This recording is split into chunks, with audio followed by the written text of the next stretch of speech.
निश्चितपणे अगदी माझ्या मतदारसंघामध्ये 500 रुपये प्रत्येक महिलेला देऊन त्या ठिकाणी उबाटाच्या वतीने मोर्चे काढण्याचा प्रयत्न झाला. वास्तविक माझा काय संबंध आहे या गोष्टीशी, कारण ही केलेली ही त्यांची व्यक्तिगत गोष्ट आहे आणि ही गोष्ट कोणालाही माहिती नव्हती.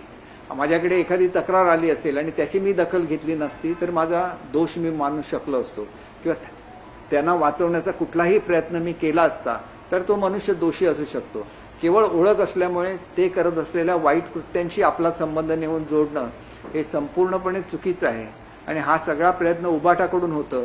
ज्यांच्या नेत्यांनी त्यांच्या मंदिराला पाण्याची लाईन आणून दिली, त्यांच्या मंदिराला निधी दिला, तेच लोक आज असा आरोप करतायत म्हणजे त्यांनी केलं तर ते योग्य आहे आणि दुसरं कोण मंदिरात गेलं तर ते चुकीचं आहे असं म्हणणं हे साफ चुकीचं आहे. राजकीय द्वेषापोटी हे सगळं चाललेलं आहे आणि त्याच्यामुळे कोणीही या खोट्या प्रसिद्धीला बळी पडू नये अशी माझी नम्र विनंती आहे. मी लवकरच या संदर्भात सल्ला घेणार आहे आणि एकदा या संदर्भातलं आरोपपत्र दाखल झालं थरातांच्यावर की ही जी बदनामी माझी खोटी केली गेली त्याच्याबद्दल कुठली कायदेशीर कारवाई करायची याच्या संदर्भातला योग्य तो निर्णय मी घेईन.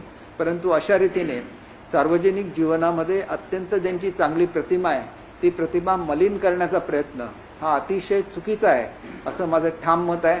आणि मी त्या निमित्ताने या जे असा प्रयत्न करतायत त्यांचा निषेध करत असताना, खरा त्यांचा निषेध करत असताना अशा ज्या राजकीय प्रवृत्ती आहेत की ज्यांना महिलांच्या हितामध्ये इंटरेस्ट नाही, ते खरातला जास्तीत जास्त शिक्षा झाली पाहिजे याच्यामध्ये त्यांना इंटरेस्ट नाही, परंतु इतरांची बदनामी करण्यामध्ये त्यांना इंटरेस्ट आहे असं स्पष्ट आपल्या सर्वांना सुद्धा जाणवत असेल. आणि त्याच्यामुळे माझी स्पष्ट भूमिका आहे की घडलेलं कृत्य अत्यंत घृणास्पद आहे.